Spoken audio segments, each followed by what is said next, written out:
Hello dear friends, we are continuing with our series of chemical kinetics quiz.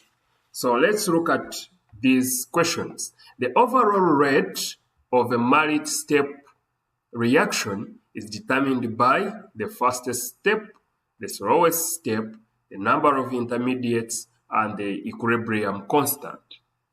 What do you think? The slowest step will help you determine the overall rate of reaction.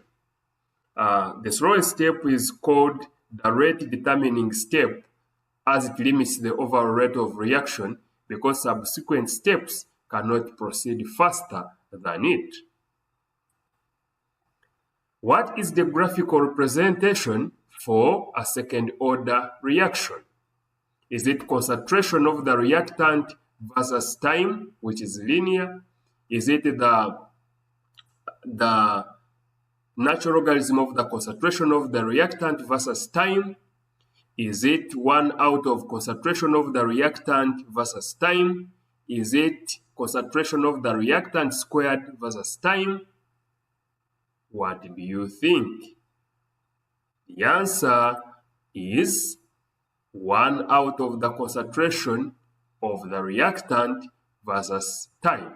So for a second order reaction, the integrated rate law, when you integrate that rate law, you'll have 1 out of concentration of A equal to KT plus 1 out of concentration of A at time is equal to 0.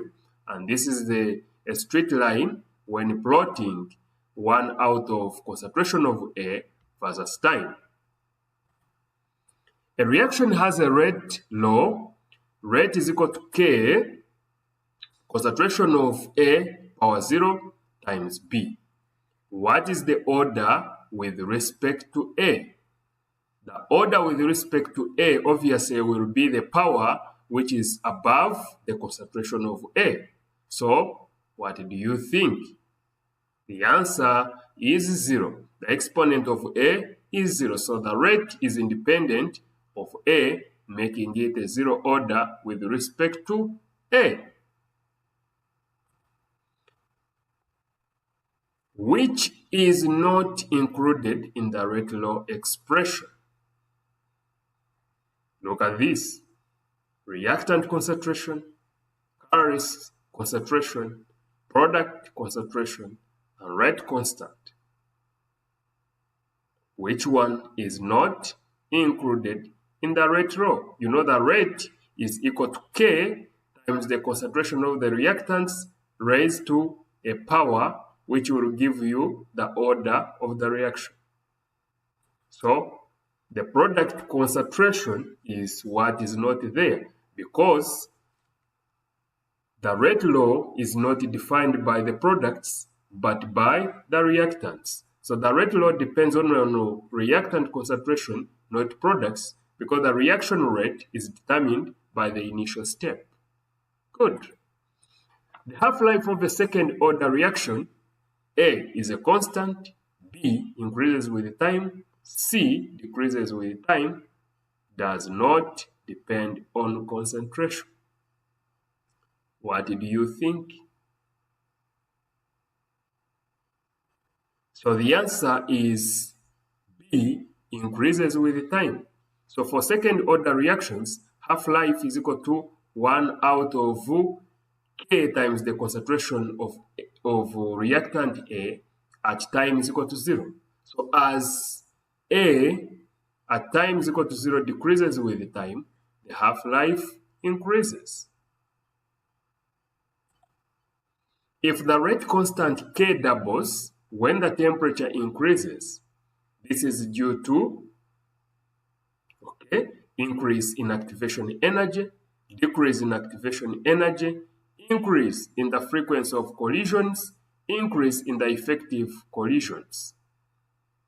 So if the rate constant K doubles when the temperature increases, what do you think? So the increase in effective collisions because the higher the temperatures increase, the more then the number of molecules with sufficient energy to overcome the activation barrier increases, thereby increasing the effective collisions. A catalyst does what? Increases the equilibrium constant, increases the reaction enthalpy, alters the activation energy, is consumed during the reaction. Is that true? So what does a catalyst do? So the catalyst alters the activation energy. And we have to know that the catalyst lowers the activation energy, of course, by providing an alternative pathway, but it does not change the equilibrium constant or enthalpy.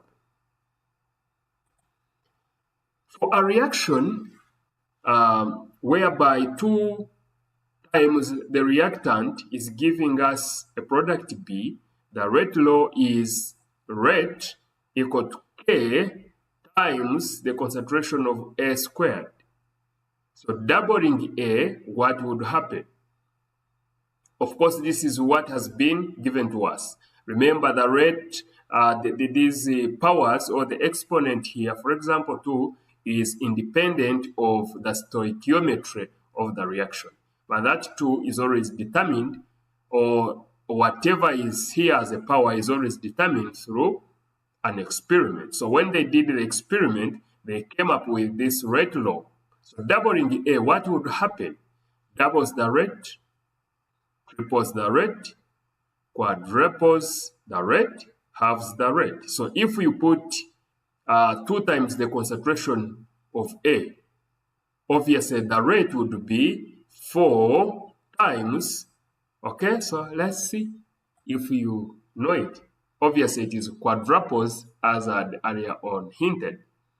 So we know that for a second order reaction, the rate is directly proportional to the reactant concentration squared. So doubling A makes the rate 2 squared, which is equal to 4 times faster. So it quadruples. Which step in a reaction mechanism is often the slowest? You have the first step, the last step, the rate determining step, okay? The step with the least intermediates. What do you think? The answer is the rate determining step, obviously. The rate determining step is the slowest step in a reaction and indicates the overall reaction rate.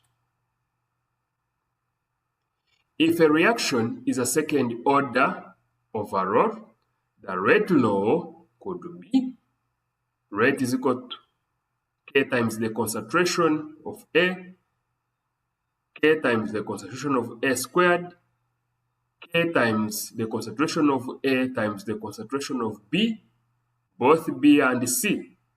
What do you think? The answer is D. Because for a second order reaction, we can have either a single reactant squared or 2 reactants each raised to a power of 1, like this or that. So thank you for tuning in our quiz. I hope you've gained a lot. I hope you've learned. I hope you've understood.